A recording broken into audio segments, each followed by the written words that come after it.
What's going on, everybody? I'm Corey. And I'm Mignon, and we want to welcome you back to another episode of Tea And Worship. Now, before we get into this great power pack show that we have today, we want to thank you, all of you, for watching us every week, man. We could not do this thing without you. We appreciate it so much. We want you to continue watching and make sure you like this video. Make sure you hit that bell. Make sure you subscribe. Make sure that you comment. We want to hear your comments. We want to know where you're watching from. And also make sure you're sharing this with your friends, your family, your coworkers, everybody, so that they can get some of this good tea and worship. Now, we're not giving you this just for no reason. We want y'all to share this with everybody that you know, okay? So we are so excited today. So excited. Actually, this person has been here before, but we couldn't have our second season without this person coming back. Y'all want him back because we wanted him back. And actually, this great set, ain't this set nice? Ain't this set nice? Beautiful. This set probably would not have happened if it had not been for this individual. Yeah. And also, you know him as a pastor, but we're not even talking to the pastor today. We're talking to the artist, the bona fide artist, the Billboard chart-topping artist. Yeah. None other than E. Dewey Smith.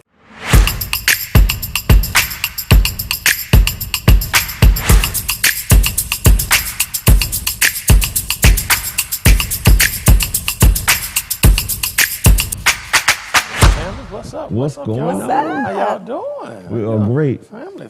Thank you so much for coming back. I'm number 2 pencil. You did. Y'all look great. Thank you, Pastor. Thanks for having me.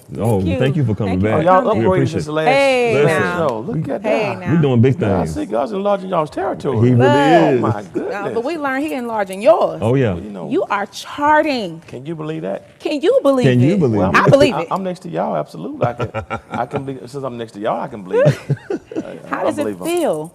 Unbelievable. You know, something my mom always wanted me to do. Music was my first love. My dad put a guitar in my hand at 3. I started playing piano at 5. What? I had my first church job playing drums at 9, and then I ended up on bass guitar. So music was my first love.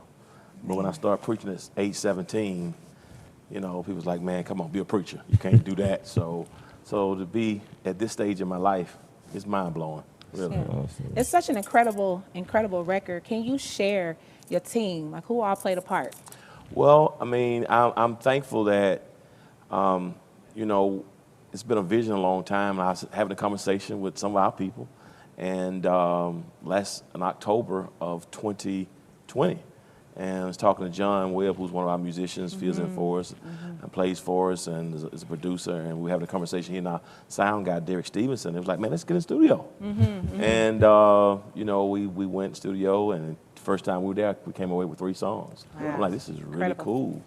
And so John, Darius Polk was part of it, Jules Bartholomew, Black Elvis,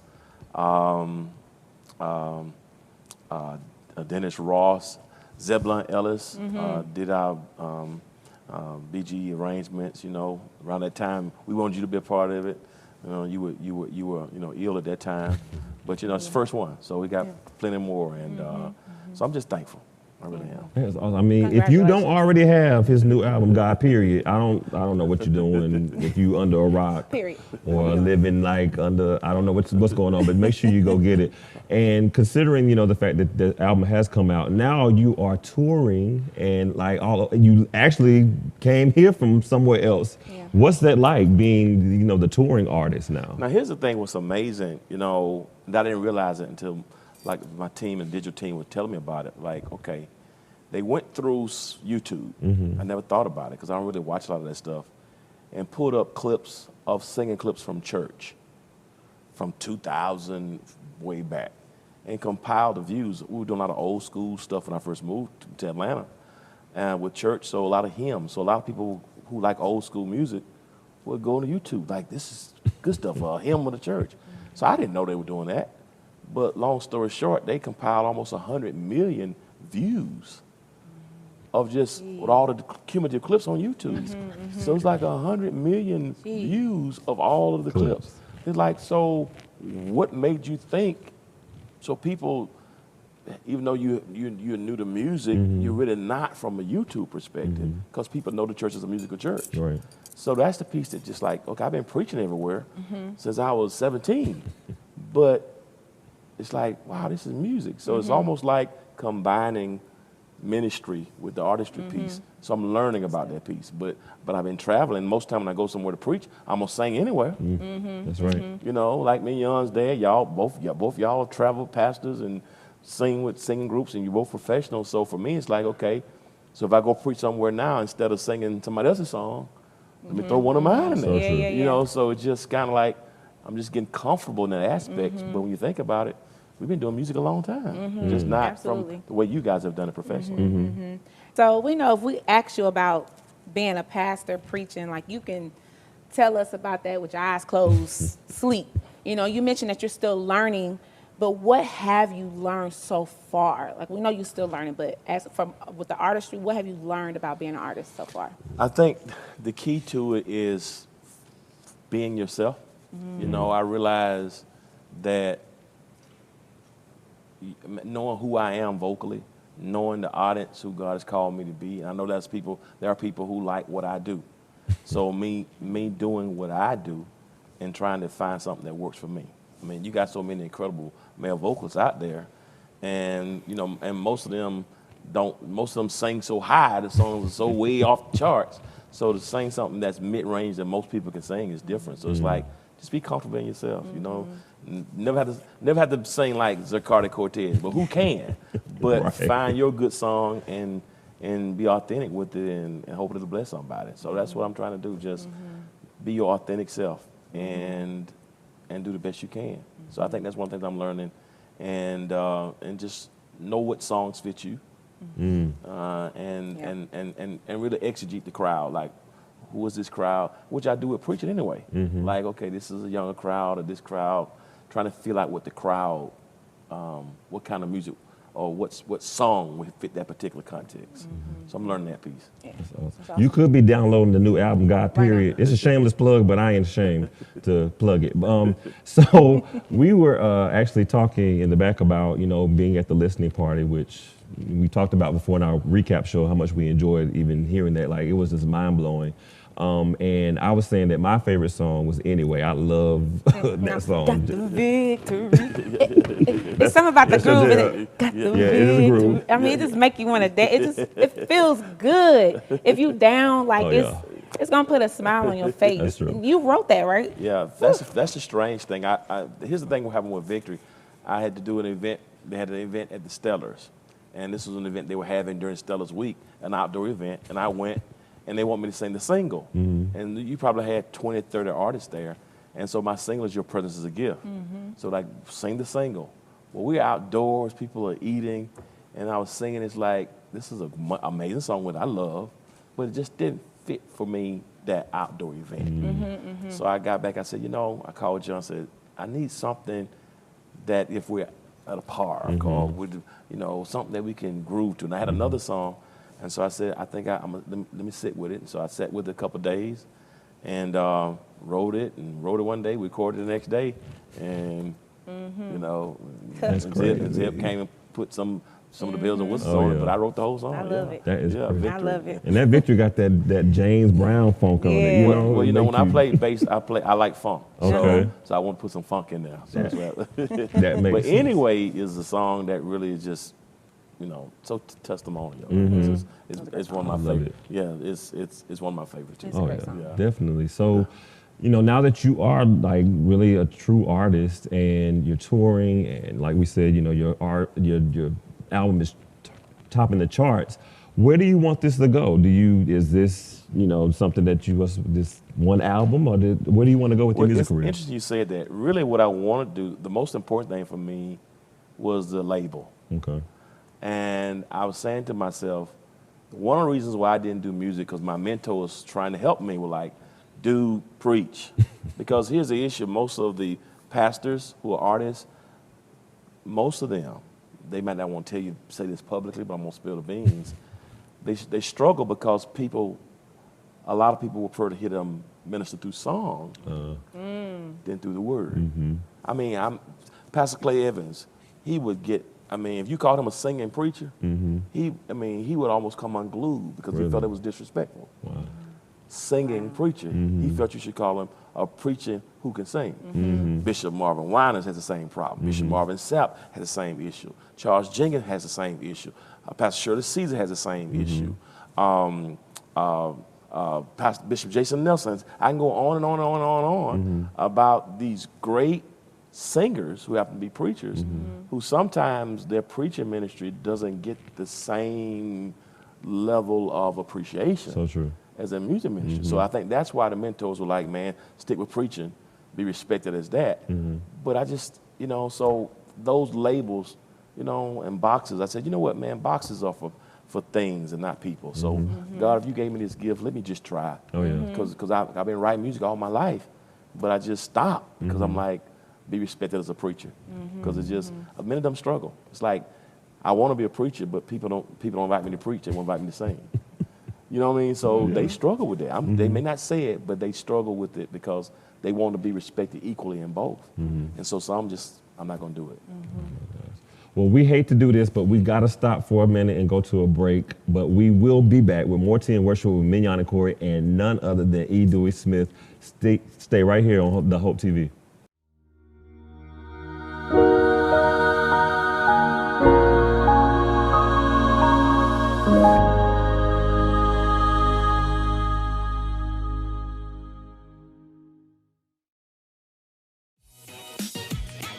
What's up, y'all? It's your boy Jermaine Dolly, Mr. Hello Dolly himself, and guess what? You're tuned in to Tea and Worship with my homies, Mignon and Corey. Keep it locked, y'all.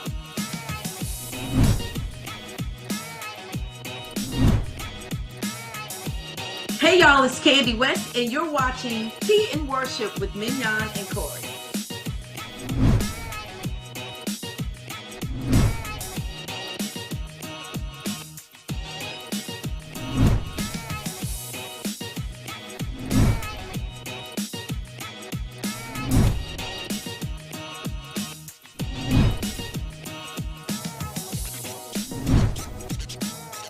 It's your boy James Fortune, and you are watching my favorite news show, Tea and Worship, with my sis Mignon and Corey.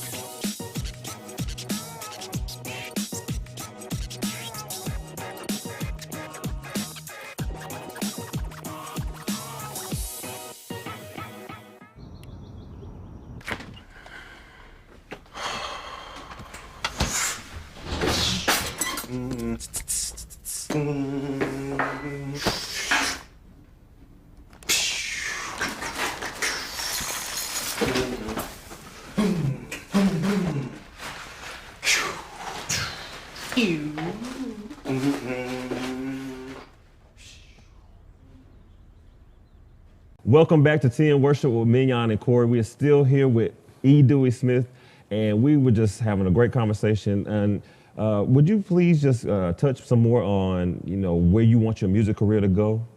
It's amazing that what I want to do is, since I felt like my gifts were repressed. The advice was, don't do it. So I want to be the preacher who says to others, do it. Yeah. Okay. So for me, I'm going to do more music myself, but it's really more about the label.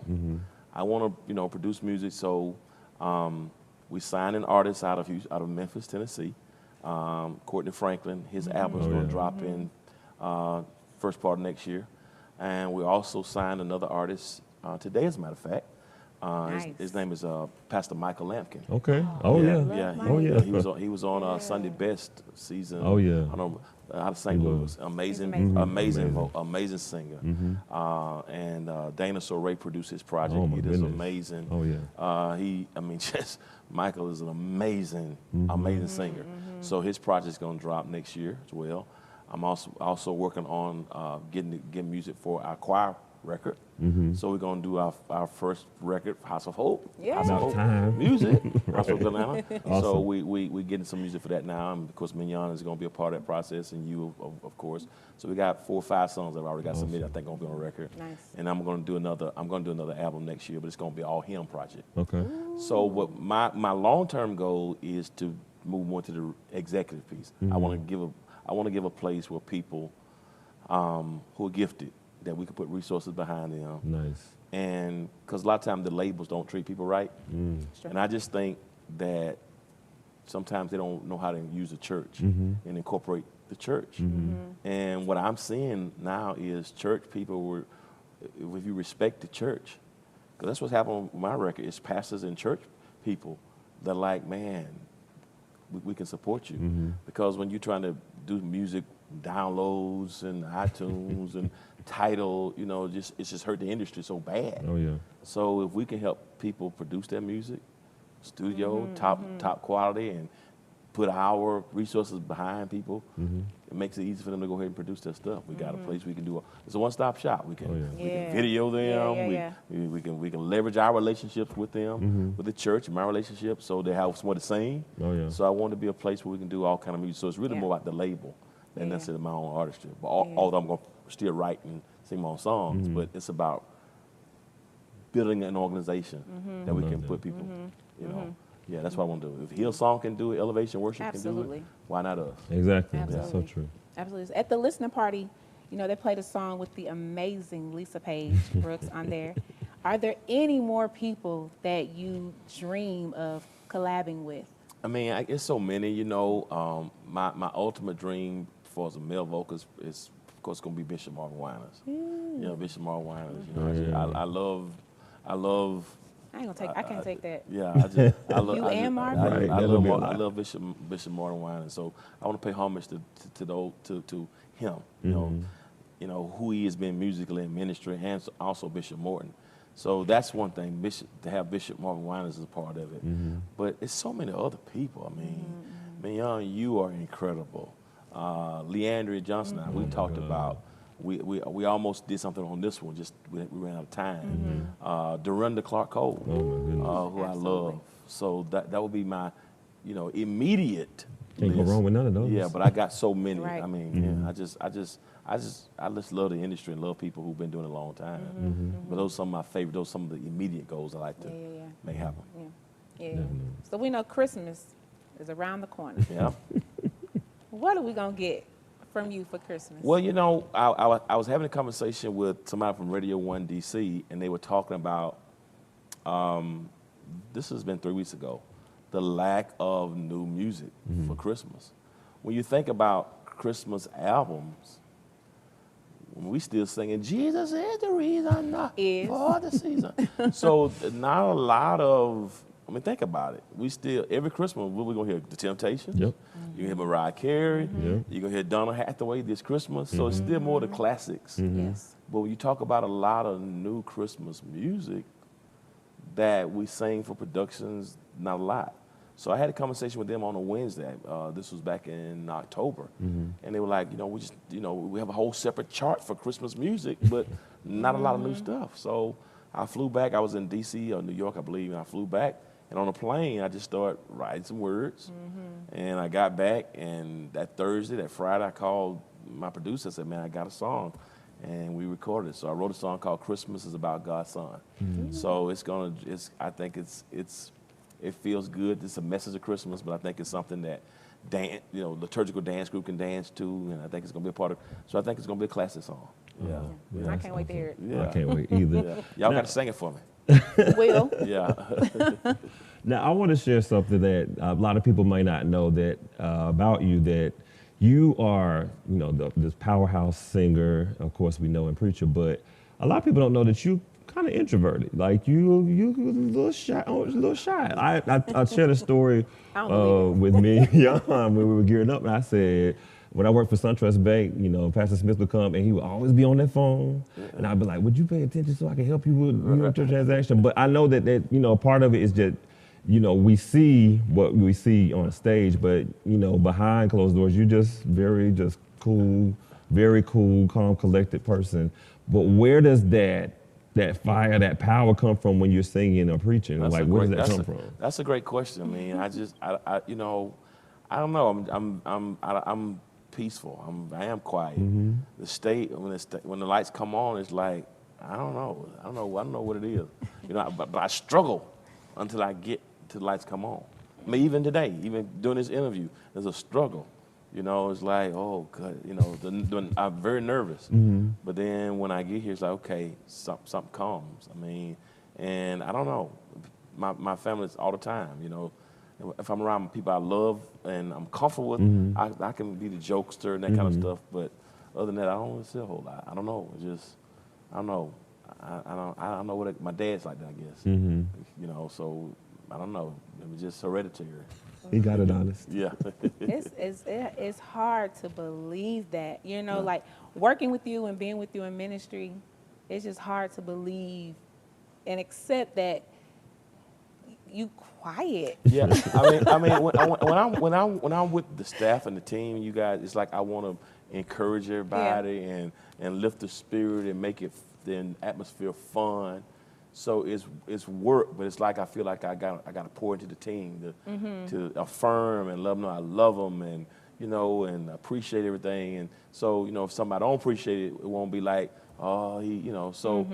equal. So those moments when this wasn't good, it's not anything that's intimidating because they know he's gonna affirm us, and if it's not good, we don't fall out. It's just not Right, good. right, So I try to right. work hard Right. so that when there is an issue, because I think sometimes even parents do that.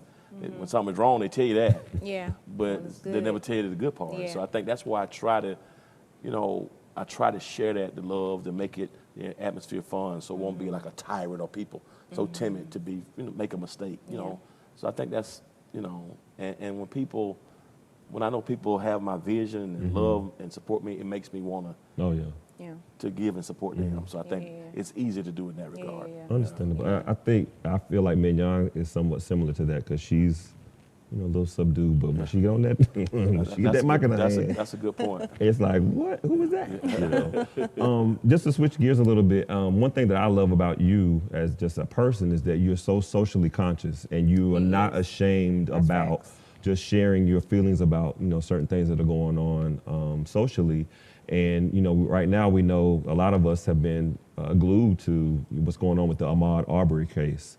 And recently, the defense attorneys made this crazy comment about having black pastors showing up in the courtroom. So I just want to know your brief opinion on the case and some of the things that have been going on with that. I'm glad you said that. Yeah. I try to be aware of what's happening. Karl Barth, who was a theologian I studied, talked about preaching with the Bible in one hand and a newspaper in the other. And anybody who's heard me preach or teach, they know I try to sometimes merge what's happening in society to give a scriptural take on it. And so with that being said, I'm also a person who's for the underdog. And I hate when Christianity is judgmental and condemning. And so a lot of things I stand up for are when we just come at people, as if we are just greater and better and sinless and legalistic. So a lot of things I stand against. When I see somebody being mistreated, I tend to gravitate to those things because I know how it feels. Oh, yeah. And so relative to that case, I think it's showing us the strength of racism, but I also think it shows the strength of the African American church, that we're so relevant that they don't want us there. And I just think that sometimes we worship so much and praise so much and had a good time, but we got to start getting back involved in social issues. And I think that's important. Because a lot of young people, they want to hear our voice. They want our Absolutely. voices. And so Absolutely. I think you got to speak to what's happening Absolutely. in contemporary times. Definitely. Well, y'all, we're going to be right back with you. We're going to take a break to this commercial, and we're going to be back with our very own friend, artist, E. Dewey Smith. This is the story of a boy who was very sensitive to lights and sounds. So he built secret hiding places where nothing could get in. The boy didn't like looking people in the eye. It made him feel uncomfortable. One day, he found out he had something called autism. His family got him help. And slowly, he learned how to live with it better. Early intervention can make a lifetime of difference. Learn the signs at autismspeaks.org. Type 2 diabetes can have a big impact on your life, but how can it be prevented? Well, the first step is knowing if you have prediabetes, a serious medical condition that puts you at high risk for type 2 diabetes. 1 in 3 American adults has prediabetes, but more than 80% don't know they have it. The good news is, prediabetes can be reversed, and for many people, healthy changes in their daily routine can make a big difference. Take the 1-minute risk test today at doihaveprediabetes.org.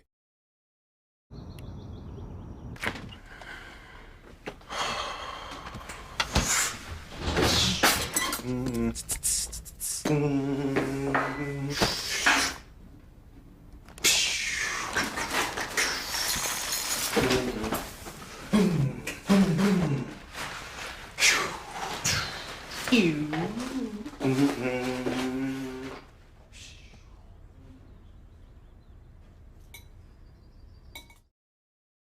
back, family. Thank y'all so much for hanging out with us tonight. Look, it's Mian and Corey, and we have very special guests with us, E. Dewey Smith, and we're just excited. I want to talk about something that you said before when you were mentioning that you are aware of what's going on in the world.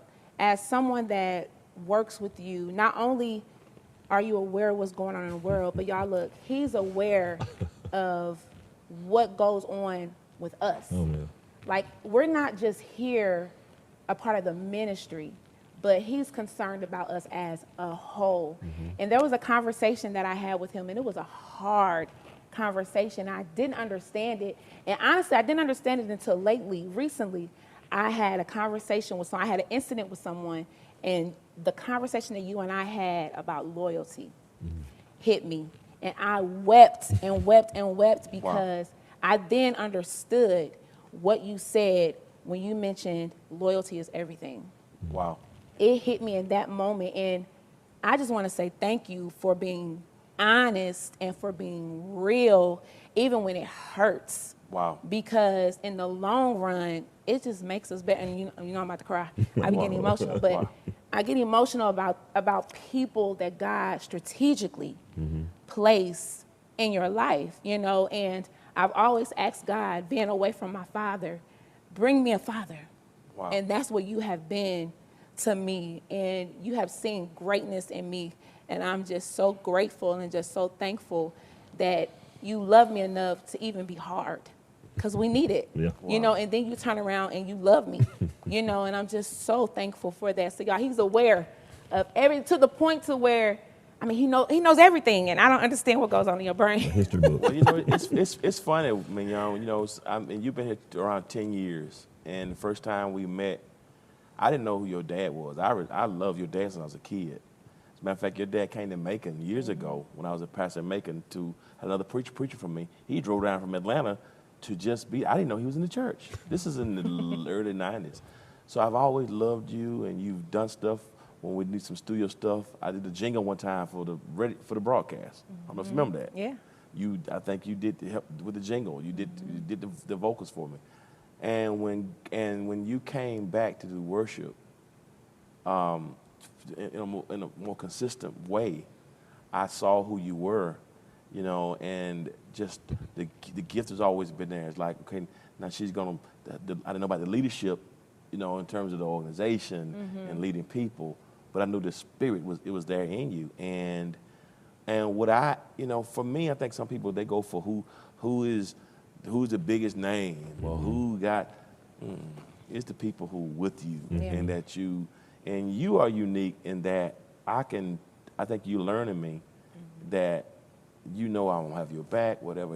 If I don't like something, I can tell you, and you don't get flustered. You know what I mean? It's like, you know, you're not, man, that what and it's like, okay, you're gonna tell me the truth. So the loyalty and being honest, and I think you can't ask for more. Yeah. If you got loyalty and you got honesty, you can work through any situation. So true. Because you got my heart, and you got the heart for the ministry. You love the people, and you love me. You know I love you and got your back, and so it just works like that when you have loyalty and honesty. And if there's something not right, we're going to sit down and figure out till it gets right, you know, That's right. and get through it. That's how I feel it should be. Yeah. I love that. So now I know y'all been waiting for this because we are so ready for this. If you haven't been watching Tea and Worship, we have a new game that we've been playing this season, and it's called what, Mignon? Church That Hook. So, E. Dewey Smith, Yes, sir. we want you to church that hook. So Church That Hook is basically a game where we take a song that's not a gospel song or a church song, and we want you to church it up, whether that's worship or a quartet. We know you love that quartet. CCM it up, worship, however you want to do it, but we want you to church that hook. So we're going to start off with, I think we'll start off with Turn Off the Lights by Teddy Pendergrass. We want you to church that hook. I want to sing "Turn Off the Lights," hymn number 111. Palmer meeting. Turn off the light. Oh, light a candle now. Yes. Turn off the light and light a candle. Yes. They don't That's do Palmer meter. Exactly. They don't do that's that. awesome. So y'all had no guests do it like that. I We know. have not. We I'm have sure. not. That's that devotion. Y'all don't do. They don't do devotion no more. That's that real. That's the real hymn. Great. Oh my God. E. Dewey Smith. You ain't gonna get it like this no other place. Nowhere else. Every Friday night here on the Hope TV, Tea and Worship. Y'all look, y'all have been hanging out with us, and we are so grateful for all you. of you. Don't forget to like, share, hit that bell, tell everybody about us. Look, you're gonna get the best of the best here. We're so grateful and so thankful for our very own E. Dewey Smith for hanging out with us tonight. Look, did y'all enjoy that? Look, church, that hook is off the chain. Do you hear me? It It is off the chain, and it's only going to get better and better and better. But look, before we go, we want him to share a few words of encouragement, and then we're going to shoot it over to that performance by our very own E. Dewey Smith. Encouragement. Hey, family, if you're watching, I would just want you to know if you love music, if you have a book you want to write, if it's going back to school, let my life and let what I'm trying to learn and do now be an example to you that you're never too old, that it doesn't matter which side of the track you're from, or the highs or the lows, the goods and the good or the bad. If God has a purpose for you, God had a purpose for you before you had a past. God had a purpose before others had an opinion. So live by faith. There's a book, write it. If there's a degree, pursue it. And if there's a business, start it. And the God who starts always finishes before he starts. And so he that had begun a good work in you, he's able to perform it and complete it. So you be encouraged. Yeah. Do what God has called you to do. Yeah. Look, thank y'all again. Our goal here is to make you laugh, but ultimately we want you to leave feeling encouraged. Oh, yeah. So we'll see y'all next week. Let's go to that performance. Y'all Bye, have a good night.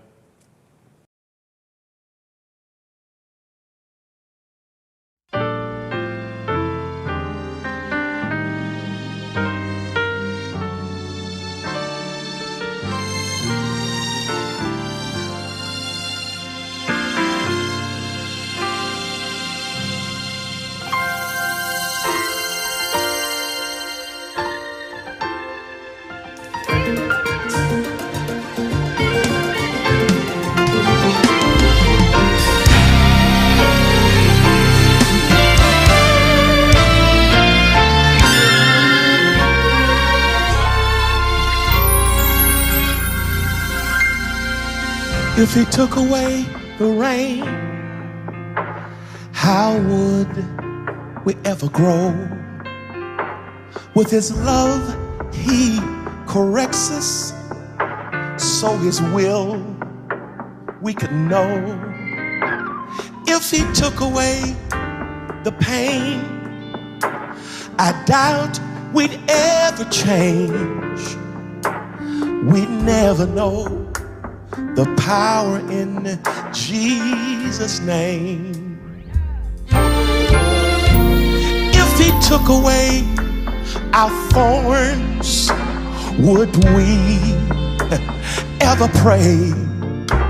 With his blood, he forgives us, so in sin we won't stay. If he took away all shame, we'd probably stay the same. We'd never know the power in Jesus' name. So I give you Jesus. He's the one who's always there. I give you Jesus. He's the one who really cares. I give you Jesus. Oh, have mercy. And that's the best that I can do. I give you Jesus. Jesus. I give you Jesus. Wow. He can do what can be done. I give you Jesus. Wow. He's God's only begotten Son. I give you Jesus. Thank you, Lord. And that's the best that I can do. I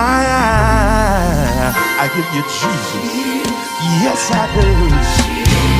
Nobody like my Jesus. You can always call on my Jesus. And can't nobody do you like my Jesus. I give you Jesus.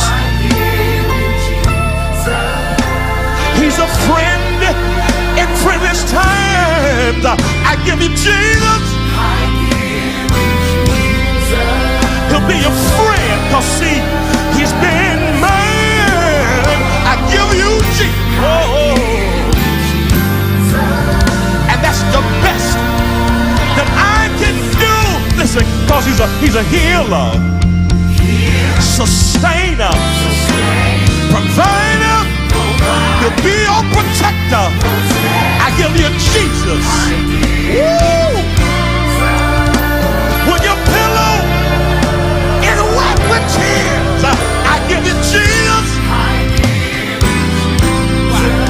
I guarantee he'll be with you throughout each and every year. I want to give you Jesus. My. And that's the best that I can do. Why? Let's stay close to the brother. I give it Jesus. I recommend Jesus. I give you Jesus. When you're down, do you know that's time? I gotta give you Jesus. Why?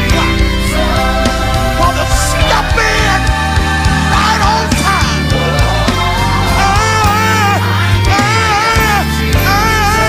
I give you Jesus. If you're oppressed, depressed, repressed, if you're stressed, listen, he'll answer. Won't let you fall. Let it be. I give you Jesus. Woo! He's a friend in friendless time. I give you Jesus. My. He'll be your friend. We'll see. He's been mine. I give you Jesus. Nobody like my Jesus. Listen. I tried him. I know him. He's a keeper. I want to offer you Jesus. I give you Jesus. As you're watching right now.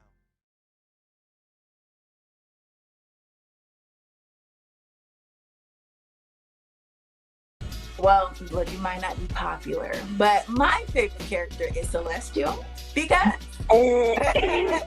So one of the quotes that I wrote down in the book that kind of stood out to me was, "Love is the enemy of sound judgment." She seemed like a very needy woman. And I can't even respect Andre, because how do you prey on your friend's wife while he's incarcerated? Like, I just can't get with that. And maybe I got too invested in the book, that